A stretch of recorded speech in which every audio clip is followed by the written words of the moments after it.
Hello အားလုံးပဲမင်္ဂလာပါ CCF ကနေကြိုဆိုလိုက်ပါတယ်ဒီနေ့ပြပြပေးသွားမှာကတော့1996ခုနှစ်ခန်းနံပြည်မှာရှိတဲ့ဘဏ်တစ်ခုကိုဓမြတိုက်ခဲ့တဲ့သူကရဲတွေရဲ့လက်ထဲကနေပြီးတော့16နှစ်ကြာထွက်ပြေးတိမ်းရှောင်နိုင်ခဲ့တယ်ပြီးတော့သူက construction လုပ်သားဘဝကနေပြီးတော့ဘီလီယံနာအထိကိုဘယ်လိုမျိုးတိုးတက်ပြောင်းလဲသွားခဲ့တာလဲစမှုနဲ့ကုန်သွယ်ရေးအဖွဲ့ချုပ်ရဲ့ဒုဥက္ကဋ္ဌဖြစ်တဲ့အပြင်မှာတခြားသောစီးပွားရေးလုပ်ငန်းတော်တော်များများမှာအဖွဲ့ဝင်ဖြစ်တဲ့ဒီလူကသူ့ရဲ့ရွာမှာမကဘဲနဲ့ခန်းနံမှာရှိတဲ့လူတို့ရဲ့လေးစားအားကြရတဲ့ဒီလူကဘလို့ကြောင့်များဗန်ဓမြတိုက်မှုမှာပါဝင်ပတ်သက်နေရတာလဲသူကဘလို့ကြောင့်များတုံညာဘဝကနေဘီလီယံနာအထိကိုအောင်မြင်သွားခဲ့လဲဆိုတဲ့အကြောင်းကိုပြပြပေးသွားမှာပဲဖြစ်ပါတယ်ရှေအချွမ်းလို့ခေါ်တဲ့သူ့ကို1962ခုနှစ်မှာခန်းနံပြည်နယ်ကျူးမတန်းမှာမွေးဖွားခဲ့တယ်။သူကစင်းရဲတဲ့မိသားစုကမွေးဖွားလာခဲ့တာဖြစ်ပြီးတော့သူ့ရဲ့မိသားစုမှာမောင်နှမတွေအများကြီးရှိတယ်။သူကဒုတိယမြောက်ဖြစ်တယ်။မိသားစုမှာမောင်နှမတွေများတာကြောင့်သူက6တန်းနဲ့ကျောင်းထွက်လိုက်ပြီးတော့သူ့ရဲ့မိသားစုစားဝတ်နေရေးကိုကူဖို့အတွက်ဆိုပြီးတော့သူ့မိဘတွေနဲ့အတူလေယာအလုပ်မှာဝိုင်းဝန်းကူညီခဲ့တယ်1980ခုနှစ်သူ့ရဲ့အသက်18နှစ်ရောက်တဲ့အခါမှာသူကသူ့ရဲ့ဖခင်နဲ့အတူအလုပ်လုပ်ဖို့အတွက်ဆိုပြီးတော့မြို့ကနေပြီးတော့ထွက်ခွာသွားခဲ့တယ်။သူပထမအဆုံးလုပ်တဲ့အလုပ်ကကြတော့ construction site မှာအောက်ခြေသိမ်းအလုပ်ကိုလုပ်ကြတာပေါ့နော်။ဥပမာဘီလက်မြေတို့ကြောက်တို့သဲတို့အဲ့လိုထမ်းရတဲ့အလုပ်ပေါ့နော်။ဆိုတော့သူကအလုပ်မှာအဲ့လိုပင်ပင်မမလုပ်ကြပေမဲ့လည်းသူကမငြီးမညူပဲနဲ့ကြိုးကြိုးစားစားလုပ်တဲ့အတွက်ကြောင့်သူ့ကိုလူအများကချစ်ခင်ကြတယ်။အဲ့လိုနဲ့ပဲ1982ခုနှစ်ရောက်တဲ့အခါမှာသူကလုပ်ငန်းခွင်မှာအသေးစားကန်ထရိုက်တာပုံစံမျိုးသူကဖြစ်လာတယ်လူထက်ကအရာရှိတွေကသူ့ကိုအရန်ယုံကြည်ကြတာပေါ့လုပ်ငန်းတည်သက်တယ်စေတနာထားပြီးလုပ်တယ်အဲ့အတွက်ကြောင့်သူကဒီလုပ်ငန်းခွင်မှာအသေးစားကန်ထရိုက်တာဖြစ်လာတယ်အဲ့လိုဖြစ်လာတဲ့အခါမှာဒီ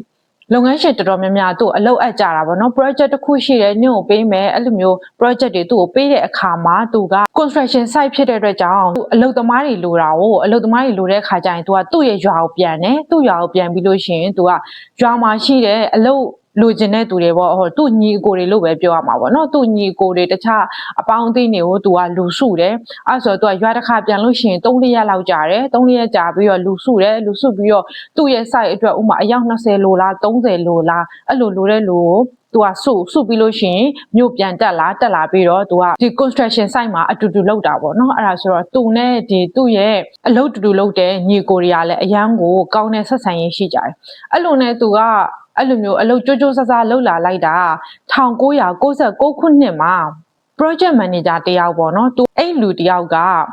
သူ့ကိုအလုပ်အပ်တယ်နင်ကအရင်ယုံကြည်စိတ်ချရတဲ့အတွက်နင့်ကိုအလုပ်အပ်မယ်ပေါ့ project အသေးတစ်ခုရှိရယ်ပေါ့နင့်ကိုပေးမယ်ပေါ့အဲ့မှာလည်း तू ကပျော်သွားတာပေါ့အလုပ်ရပြီဆိုပြီးတော့အဲ့ဒါနဲ့ तू ကလည်းပုံမှန်အတိုင်းပဲသူ့ရဲ့ရွာကိုပြန်ပြီးတော့သူ့ညီကိုတွေကိုခေါ်ပြီးတော့သူတို့အတူတူအလုပ်ကိုကြိုးစားလုပ်ကြတယ်အဲ့လိုလုပ်တဲ့အခါမှာသူတို့ရဲ့အဖွဲ့ကအရန်စီးလုံးတာပေါ့နော်အရန်စီးလုံးတဲ့အတွက်ကြောင့်ပေးထားတဲ့အချိန်တက်ကိုလအနှဲငယ်အတွင်းမှာပဲသူတို့ရဲ့ project ကပြီးသွားခဲ့တယ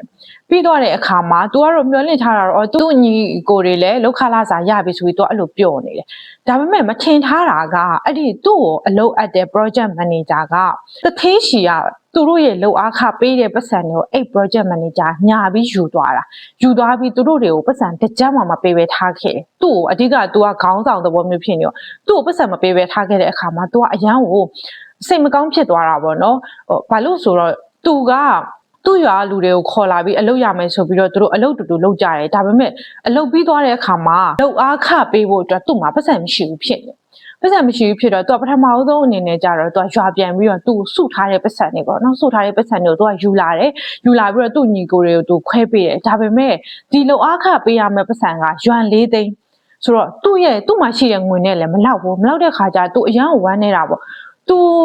ဒီလူတွေကို तू မဖြစ်မနေလောက်အားခပေးရမယ်ဒါပေမဲ့ तू ဘယ်လိုပေးရမလဲ तू မသိတဲ့အခါမှာ तू ပထမစဉ်းစားလိုက်သေးတယ်ငါတေလိုက်ရင်ငါတက်တေလိုက်ရင်ကောင်းမလားပေါ့ तू အဲ့လိုမျိုးစဉ်းစားလိုက်သေးတယ်ဒါပေမဲ့လည်းတစ်ဖက်မှာကြတော့ငါယောက်ျားပဲငါဒီတိုင်းတော့လက်လွတ်လိုက်လို့မဖြစ်ဘူးလက်လျှော့လိုက်လို့မဖြစ်ဘူးငါရအောင်စူးစမ်းမယ်ဆိုပြီးတော့ तू အမှဘာလုပ်ကြမလဲဆိုတာစဉ်းစားနေတဲ့အချိန်တော်တွင်းမှာ तू ကသူ့ရဲ့သူ့လောက်အားခပေးရမယ်ညီအကိုတွေကို तू ကပြောတာငါပတ်စံသွားရှာလာအောင်မယ်နင်တို့ငါ့ကိုခဏတော့စောက်ပေးပေါ့ तू ကအဲ့လိုမျိုးပြောတယ်အဲ့ချိန်မှာ तू ကဘာလို့စဉ်းစားလဲဆိုတော့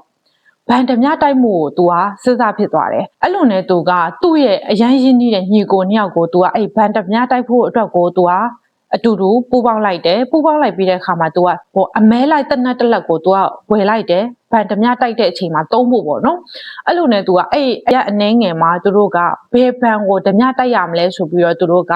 လေ့လာကြတာပေါ့နော်အဲ့လိုလေ့လာလိုက်တဲ့အခါမှာခန်းနံပြည်နယ်ကျူးကျန်းမှာရှိရဲ့ဘန်အသေးလေးတစ်ခုကိုသူတို့ကသွားတွေ့တယ်။ဘန်ကိုသွားတွေ့တဲ့အခါမှာသူတို့ကဒီဘန်ကိုတိုက်မယ်ဆိုပြီးတော့သူတို့ကရွေးလိုက်တယ်။အဲ့လိုရွေးလိုက်ပြီးတဲ့နောက်မှာ1996ခုနှစ်12လပိုင်း9ရက်နေ့ရဲ့ညနေမှာသူ့ရဲ့သူ့ညီကို2ယောက်ရဲ့ကဘန်အလုတ်သိန်းကန်ကြီးအချိန်မှာဘန်ထဲကိုဝင်ပြီးသူတို့ကဓမြတိုက်ကြတယ်။အဲ့ဒီအချိန်မှာဘန်ဝင်နှန်းနေရလဲအရန်လန့်သွားတာပေါ့လန့်သွားတဲ့အခါမှာဘန်ရဲ့ system မှာပုံမှန်အားဖြင့်ဆိုလို့ရှိရင်ဒီလိုမျိုးဓမြတိုက်မှုတွေဖြစ်လာတဲ့အခါကျရင်ရဲထနာကိုချက်ချင်းသတင်းပေးဖို့ဆိုပြီးတော့ဘန်ရဲ့ဒီခုံအောက်မှာနှိမ့်တဲ့အလန်း system ရှိတာပေါ့နော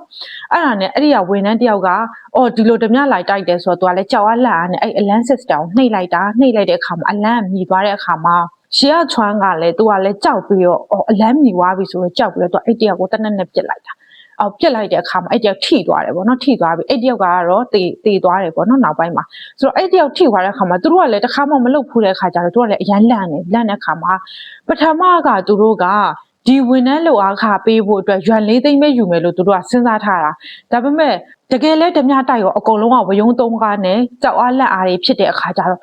တင်းဆိုပြီးတော့သူတို့ကအဲ့ပတ်စံမျိုးအကုန်ပေါ့နော်ဟိုတွေ့သမျှပတ်စံမျိုးအကုန်သူတို့ကတင်းပြီးတော့သူတို့ကထွက်ပြေးကြတာထွက်ပြေးတဲ့အခါမှာသူတို့ကယူနန်ဘက်ကိုထွက်ပြေးသွားကြတယ်ယူနန်ဘက်ကိုရောက်တဲ့အခါမှာကြာသူတို့ယူလာတဲ့ပတ်စံကိုကြည့်လိုက်တဲ့အခါမှာယွမ်က300ကျော်ဖြစ်နေတယ်အဲ့မှာသူတို့ကသူတို့တကယ်လောက်အခပေးရမှာက4သိန်းပဲပေးရမှာ300ကျော်ဖြစ်နေတဲ့အတွက်300ကျော်ကပတ်စံပိုနေတယ်ပိုနေတဲ့အခါကျတော့မထူးတော့ဘူးတိုက်လဲတိုက်တာပြီးသွားပြီဆိုပြီးတော့ရှီယာချွမ်းက300ယူလိုက်ပြီးတော့ကြံတဲ့ပတ်စံကိုသူ့ရဲ့ညီကို2ယောက်ကိုခွဲပေးလိုက်တယ်အဲ့ခါမှာသူ့ရဲ့ညီကို2ယောက်ကသူ့ကိုပြောတာပေါ့ငါတို့တွေပြပကိုထွက်ပြေးကြမယ်ပေါ့အဲ့လိုမျိုးပြောတာပြောတဲ့အခါမှာသူကဘာပြောလဲဆိုတော့အနေအရှိဆုံးနေရာကအလုံခြုံဆုံးနေရာသူကအဲ့လိုမျိုးပြောတယ်အဲ့အတွက်ကြောင့်ငါကတော့ပြပကိုထွက်မပြေးဘူးငါတို့ကိုယ့်အိမ်ပဲကိုပြန်ကြမယ်ဆိုပြီးတော့သူကအဲ့လိုဆုံးဖြတ်လိုက်တယ်ဆုံးဖြတ်လိုက်တဲ့ခါမှာသူကလည်းသူ့ရွာဖြစ်တဲ့ကျူးမတန်းရွာကိုသူကပြန်လာခဲ့ပြန်လာတဲ့ခါမှာရွာရောက်တော့လဲသူကအဲ့လိုပဲအိမ်ထဲမှာပဲနေအပြင်မထွက်ပဲအဲ့လိုပုံနေတဲ့သဘောပေါ့နော်အဲ့လိုနေတဲ့ခါမှာသူလူတယောက်ကိုတနက်နဲ့ပစ်လိုက်တဲ့ဟာကိုသူကအပြစ်ကြီးတစ်ခုလိုခံစားနေရအပြစ်ရှိစိတ်ခံစားနေရတဲ့အခါကျတော့ရွာထဲမှာလိုအပ်တဲ့သူတွေကိုသူတိုက်လာတဲ့ပတ်စံမျိုးပေးရဲရွာထဲမှာတော့သတင်းလွှင့်လာတာကြတော့သူငါအလုပ်လုပ်တဲ့မှာအလုပ်ကောင်းတစ်ခုရလာပြီးတော့သူပတ်စံနဲ့အများကြီးစုမိလာတယ်လို့ပဲသူပြောတယ်အဲ့ခါမှာသူကရွာမှာလိုအပ်တဲ့ကျောင်းဆောက်ပေးတာတို့လမ်းခင်းပေးတာတို့လိုအပ်တဲ့လူကိုပတ်စံကူညီပေးတာတို့အဲ့လိုမျိုးအလှူဒန်းနဲ့အများကြီးပဲသူကလုပ်ခဲ့တယ်အဲ့ပတ်စံနေနဲ့ပေါ့နော်အဲ့လိုလုပ်ပြီးနောက်မှာသူကစဉ်းစားတယ်ငါစီးပွားရေးတစ်ခုတော့လုပ်ကမယ်ဘာလုပ်ကမလဲဆိုတာသူစဉ်းစားတယ်သူ့ဘဝမှာ construction တစ်ခုပဲကောင်းမွန်လုပ်ဖူးတာပေါ့ construction အလုပ်တစ်ခုကိုပဲသူကလုပ်ခဲ့ဖူးတာတခြားအလုပ်စီးပွားရေးကိုသူမလုပ်ခဲ့ဘူးအဲ့ဒါနဲ့သူကရွာဆိုတဲ့အတိုင်းပဲရွာမှာကျတော့မွေးမြူရေးတွေလုပ်ကြတာလုပ်ကြတော့သူများတကာမွေးမြူရေးလုပ်တာပဲငါလည်းဒီစီးပွားရေးစကြည့်မယ်ဆိုပြီးတော့သူကဝက်မွေးမြူရေးလုပ်ငန်းကိုစလုပ်ခဲ့ခြံတကြံဝယ်လိုက်တယ်ခြံဝယ်ပြီးတော့အဲ့ခြံကြီးထဲမှာဝက်တွေမွေးတယ်မွေးပြီးတော့သူကကြွတ်ဆလုပ်တယ်ဒါပေမဲ့လည်းဘယ်လုပ်ငန်းမှာမဆိုအလုပ်အတွေ့အကြုံရှိမှအောင်မြင်တာဆိုတော့သူကဒီမွေးမြူရေးလုပ်ငန်းနဲ့ပတ်သက်ပြီးသူ့မှာဘာမှအသိပညာလည်းမရှိဘူးအတွေ့အကြုံလည်းမရှိတဲ့အခါကျတော့ရှုံးတာဝက်တွေကသေးတယ်အဲ့လိုနဲ့နောက်ဆုံးသူအဲ့ဒါစီးပွားပြတ်သွားတာပေါ့နော်စီးပွားပြတ်သွားတာတေးတဲ့ဝက်တွေကိုလည်းသူအဲ့ရွာသူတွေကိုအဲ့လိုခွဲဝေပေးအဲ့လိုလုပ်ပြီးတော့နောက်ဆုံးမှာသူ့ရဲ့ဝုံမွေးမြူရေးလုပ်ငန်းကလုံးဝကိုစီးပွားပြတ်သွားတယ်စီးပွားပြတ်သွားတဲ့အခါကျတော့သူ့မှာပတ်စံအများကြီးရှိလာရာကနေလုံးဝတုံညဘိုးကပြန်ရောက်သွားတဲ့အခါမှာသူကမနေနိုင်ဘူးဘာလို့ကမှမသိဘူးဖြစ်တဲ့အခါမှာသူကနောက်ဆုံးတစ်ခုစဉ်းစားမိရအရင်လိုပဲဓမြပြန်တိုက်မယ်ပေါ့အဲ့လိုနဲ့သူနဲ့ပထမအလုပ်တူလုပ်ခဲ့တဲ့ညီကိုညကိုသူကပြန်ခေါ်တယ်ဗန်ဓမြတိုက်ဖို့အဲ့လိုနဲ့2004ခုနှစ်မှာခန်းနံပြည်နယ်မှာရှိတဲ့ရှင်းရံမြို့ကဘန်တပန်ကိုသူတို့ကဓမြတိုက်ခဲ့တယ်။ဒါပေမဲ့အဲ့အချိန်မှာကာလက1990နဲ့2000ခုနှစ်မှာကာလကမတူတော့တဲ့အခါကျတော့ရဲတွေကချက်ချင်းတီးပြီးတော့လာပြီးတော့ဖမ်းကြတယ်။ဖမ်းတဲ့အခါမှာသူတို့အဲ့လိုရိုးရင်းဆန်ကတ်တွေဖြစ်ကြတာပေါ့နော်ဖြစ်တဲ့အခါမှာသူ့ရဲ့ညီ2ယောက်ကအဖမ်းခံရတယ်အဖမ်းခံရပြီးတော့သူကကြတော့ထွက်ပြေးလွတ်မြောက်သွားခဲ့အဲ့ဒါနဲ့သူကထွက်ပြေးပြီးတဲ့နောက်မှာကျတော့သူကသွားကြံနေမှမရှိတော့သူ့အိမ်ပဲပြန်လာခဲ့တယ်သူ့ရွာပေါ့နော်သူ့ရွာကိုပြန်လာခဲ့တယ်ပြန်လာတဲ့ခါမှာသူစဉ်းစားတယ်ငါ တိုးတက်အောင်ဘာလုပ်ကြမလဲစီးပွားရေးကိုဘယ်လိုလုပ်ကြမလဲဆိုပြီးသူစဉ်းစားတဲ့အခါမှာသူကအရင်ဦးဆုံးအတွေ့အကြုံရှိပဲနဲ့အလုပ်လုပ်လို့ရှိရင်ပျက်စီးဆုံးရှုံးမယ်ဆိုတာသူကပထမဝန်မွေးမြူရေးမှာအသိပညာရလိုက်တဲ့အခါကျတော့အရင်ဆုံးစာကြည့်တိုက်ကိုသူကသွားတယ်စာကြည့်တိုက်ကိုသွားပြီးတော့သူကဘာလုပ်လဲဆိုတော့သူ့ရဲ့တက်တန်းတစ်လျှောက်မှာသူကျွမ်းကျင်နဲ့လုပ်နိုင်တာ construction အလုပ်ပဲရှိတယ်အဲ့အတွက်ကြောင့်ဒီ construction နဲ့ပတ်သက်ပြီးသူကလေ့လာမယ်ဆိုပြီးတော့စာကြည့်တိုက်ကိုသွားပြီးတော့ construction ကိုဘယ်လိုမျိုးစပြီးတော့စီးပွားရေးတည်ထောင်လို့ရလဲဆိုတာကိုသူကလေ့လာခဲ့တယ်အဲ့လိုနဲ့လအနှဲငယ်အကြာမှာသူ့ကိုယ်သူယုံကြည်မှုရှိသွားတယ်ဒီဟာလုပ်ရင်ငါအောင်မြင်နိုင်မယ်ဆိုတဲ့ယုံကြည်မှုရှိသွားတဲ့အခါမှာဝန်မွေးမြူရဲ့အတွက်ဝယ်ထားတဲ့ခြံသူ့မှာရှိတာကိုအဲ့ခြံကိုသူကရောင်းလိုက်တယ်ရောင်းလိုက်ပြီးတဲ့အခါမှာသူတို့ကရွာသေးလေးကိုဆိုတော့သူတို့ရွာမှာမဟုတ်ဘဲနဲ့မြို့ပေါ်မှာသူကမြေကွက်တစ်ကွက်ဝယ်လိုက်တယ်မြို့ဆိုတဲ့အတိုင်းပဲမြို့တွေမှာကအဲ့လို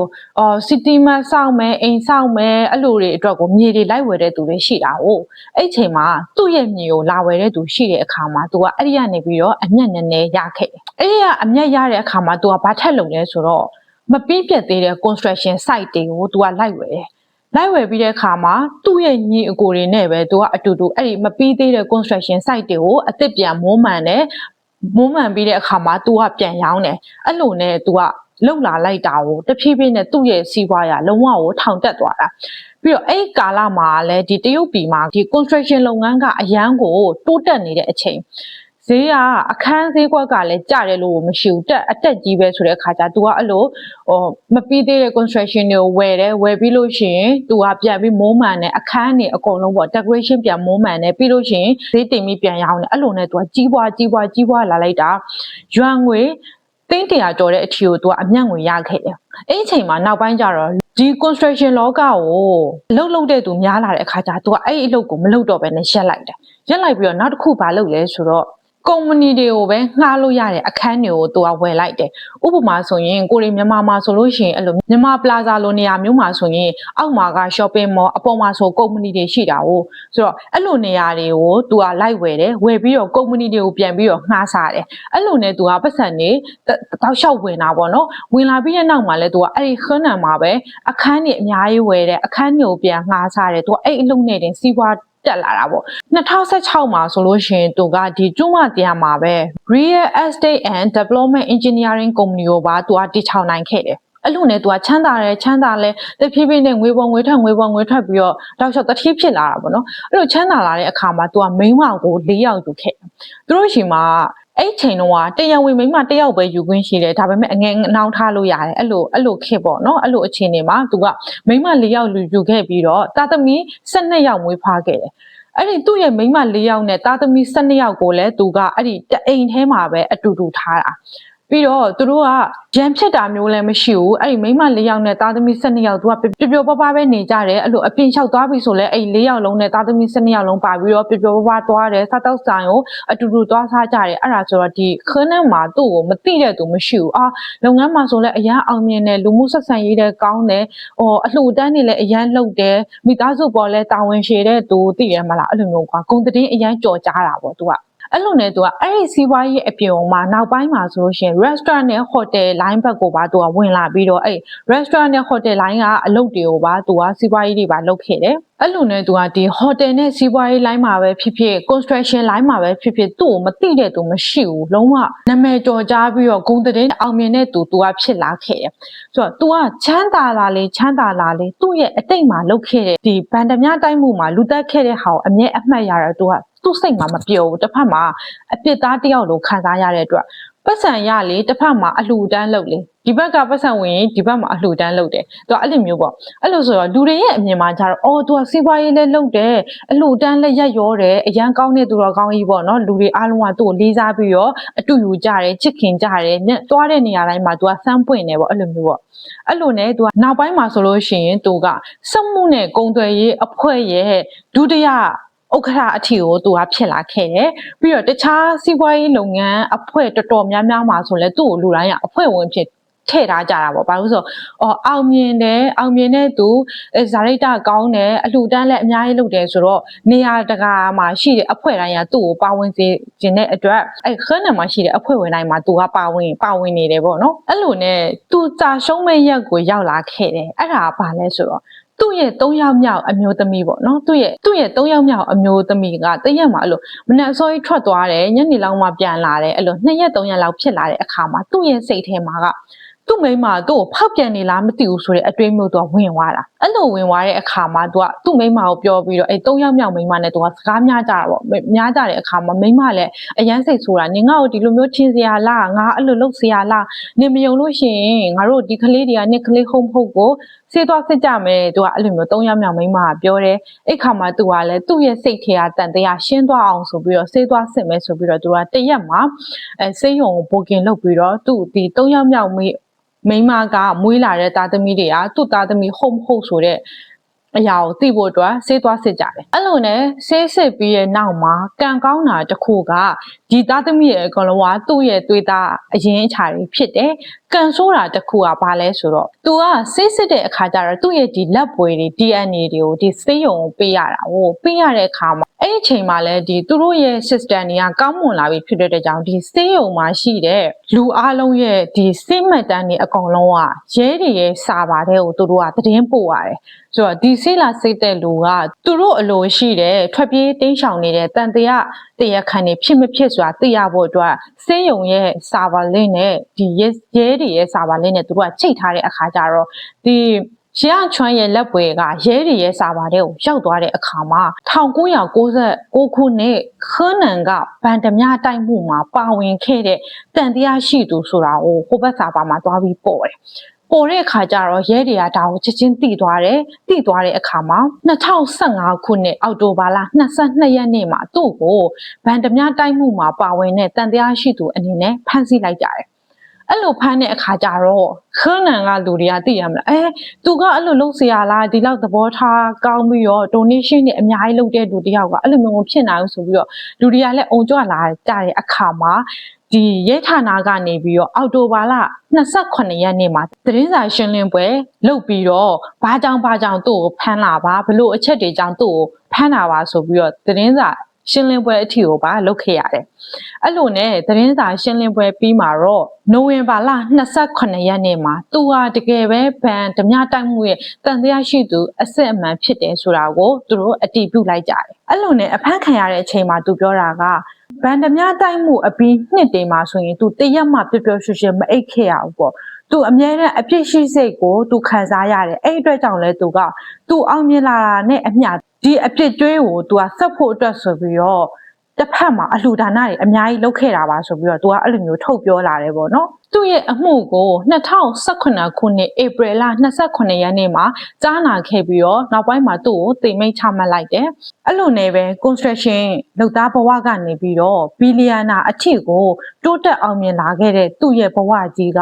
ဒီလိုနဲ့ပဲဇက်သိမ်းသွားခဲ့တယ်ဆိုတော့အခုနားထောင်တဲ့တငယ်ချင်းတွေကတော့ဒီဇလန်းကိုနားထောင်ပြီးဘာကိုတွေးမိလဲမသိပေမဲ့ကိုကတော့ဘာကိုတွေးမိလဲဆိုတော့ပတ်စံနေအရန်ချမ်းသာပြီးတော့အလှူအတန်းလုပ်နေတဲ့သူတွေရဲ့စိတ်ပေါ့နော်ကိုရီမြန်မာမှာပတ်စံနေအရန်ချမ်းသာပြီးတော့အလှူအတန်းလုပ်နေတဲ့သူတွေက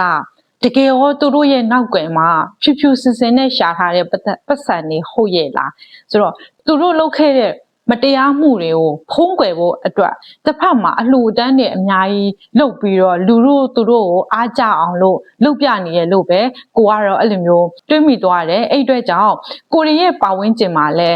ဘသူကတော့ပတ်စံတွေအများကြီးရှိလိုက်တာဘသူကတော့အလှူအတန်းတွေအများကြီးလုပ်နိုင်လိုက်တာအားကြလိုက်တာဆိုတဲ့ဟာမျိုးကိုမတွေးဘဲနဲ့သူတို့ရဲ့နောက်ကွယ်မှာကိုရီမသိနိုင်တဲ့ dark sideအမှောင်လောကပေါ့နော်အဲ့လိုအမှောင်လောကရှိနိုင်တယ်ဆိုတာကိုတွေးမိသွားတာပါအဲ့အတွက်ကြောင့်ကိုရီလည်းသူတစ်ပါးပတ်စံအရန်ချမ်းသာတယ်သူတစ်ပါးအရန်အလှလုံးတိုင်နေကိုဆိုတာကိုအားမကြပဲနဲ့ကိုရီရှင်သန်လာတဲ့ဘဝမှာကိုရီကသူများမျက်ရည်ကျပြီးတော့မှရတဲ့ပတ်စံမျိုးကိုမသုံးဘဲနဲ့ကိုယ်တိုင်စူးစမ်းပြီးရခဲ့တဲ့ပတ်စံသုံးပြီးတော့ပဲဘဝမှာပျော်ပျော်ရွှင်ရွှင်နေထိုင်သွားနိုင်ပါစေလို့ဆန္ဒပြုရင်းနဲ့ပဲဗီဒီယိုလေးကိုဒီမှာပဲအဆုံးသတ်လိုက်ပါစီရှင်ဆိုတော့ဒီချိန်ထိဗီဒီယိုတိုင်းကိုအားပေးခဲ့တဲ့အရောက်စီတိုင်းကိုကျေးဇူးအများကြီးတင်ပါတယ်ရှင်နောက်ဗီဒီယိုမှာပြန်တွေ့ပါမယ်ဘိုင်ဘိုင်